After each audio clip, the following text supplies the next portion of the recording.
ये कहानी रात के समय का है। जोरों से बादल गरज रहे और बादल में काले घटा मंडराए हुए थे और पानी की बरसात चालू हो गई थी। और मैं बैठा था ट्रेन में। खड़ खड़ खड़ खड़ खड़ ट्रेन द्रुत गति से भगते चली जा रही थी और संध्या काल का पूरा समय था। यानी कि मैं ट्रेन में बैठा था उस समय का टाइम शायद 10 बजे के करीब था और तेज बारिश और बीच बीच में बिजली इतनी कड़क रही थी मानो कि एक समय के लिए मैं भी डर जाता था।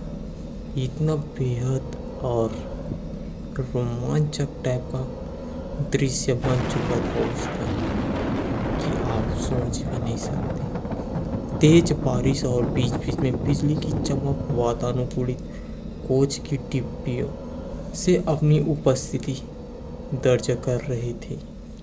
केबिन का एकांत और यह भयानकमय मौसम मुझ जैसे डरपोक आदमी को और डराना चाह रहा था। थोड़ी देर बाद गाड़ी के पहिए की रफ्तार कम हो गई और एक मध्यम से स्टैंड पर गाड़ी रुकी। बारिश इतनी ज़्यादा थी कि मैं स्टैंड का नाम नहीं पढ़ पा रहा था। मैं अपने केबिन में अकेले था। उछेलबुन में था कि कोई सहयात्री आए जिससे वार्तालाप करते करते आगे का रास्ता आसानी से काटा जा सके और एक अंदरूनी भय जो मेरे अंदर जागृत हो चुका है उससे मुझे निजात मिल सके। तभी किसी ने केबिन का दरवाज़ा खटखटाया और एक शांत सा दिखने वाला व्यक्ति केबिन में दाखिल हुआ।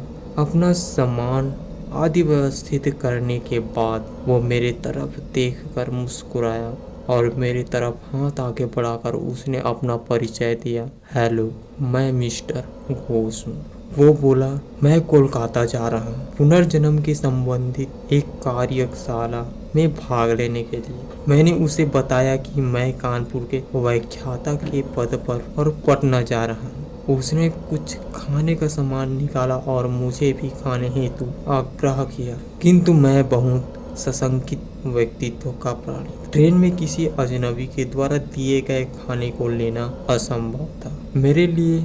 मैंने बहुत विनम्रता से उसके आग्रह को ठुकराया। वो भी कम उदास नहीं था, कसकर हंसा और बोला, संशय कर रहे हैं क्या?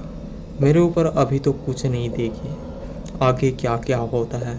उसने जब ये कहा तो जब मैं उस चीज़ को सुना ना तो मुझे सांप सूंघ गया था, किंतु मैंने किसी तरह अपनी घबराहट को छिपाया कि आखिर ये बोल क्या रहा।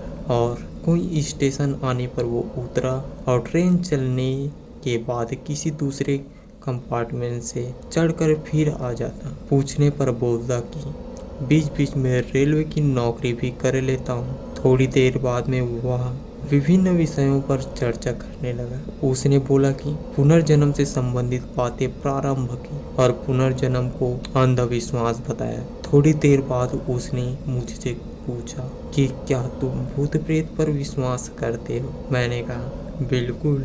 वो जोर से हंसा और बोला, यह सब बकवास है, मुझे भूतों पर विश्वास है। किंतु वो भूतों के अस्तित्व को नकारता रहा। रात अपने यौन पर पहुंच चुकी थी। चर्चा उपरांत में वातानुकूलित प्रथम श्रेणी के कक्षा में सोने का प्रयास कर रहा था। अचानक मुझे ऐसा अनुभव हुआ कि आप नहीं सोच सकते। कोई मेरे गले पर गर्म अंगार रखा है।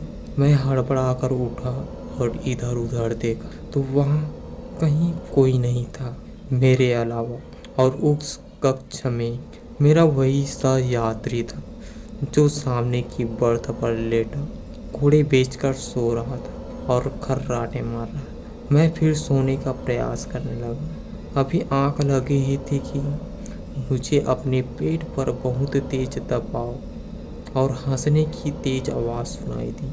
मैंने सोचा क्या ये अजीब अजीब आवाज़ क्या है, और मैंने घबरा कर उठा तो देखा कि सहयात्री बर्थ पर नहीं था। और कुछ टाइम देखा तो वो क्या था, बर्थ पर खर्राटे बेचकर सो रहे थे, लेकिन अब नहीं। लगभग 1-2 मिनट बाद वो आया और बोला, जनाब आप अभी भी सोए नहीं हो? मैंने अपनी घबराहट रोकते हुए उससे कहा, अभी नींद नहीं आ रही है।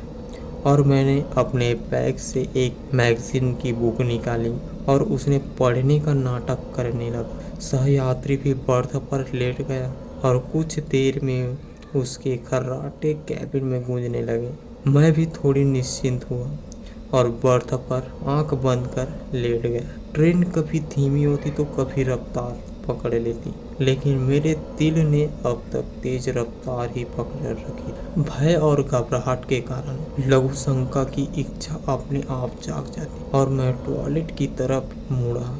जैसे ही मैंने टॉयलेट का दरवाजा खोला, वो सहयात्री मुझे अंदर दिखा और मैं चिल्लाते हुए अपनी बर्थ की तरफ भागा।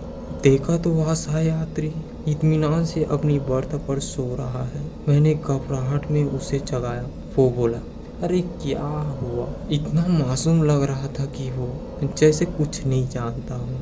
मैंने कहा, आप यहाँ भी और टॉयलेट में भी? वो कुटिलता से हंसा और बोला, मैं कितने रूप में कहीं भी रह सकता हूँ। घबराहट के मारे मैं पसीने से तरबोर हो गया, बिल्कुल निर्जीव सा खड़ा उसके सामने। वो बोला, तुम्हें भूतों पर तो विश्वास था ना? तुम्हें तुम्हारे विश्वास का प्रमाण देना था। तुम्हारे जैसे लोगों के कारण ही हम भूत पिशाच लोगों का अस्तित्व है। इतना कहकर वो मेरे आंखों से सामने से ऐसे गायब हुआ जैसे कि कोई जादूगर गायब हो।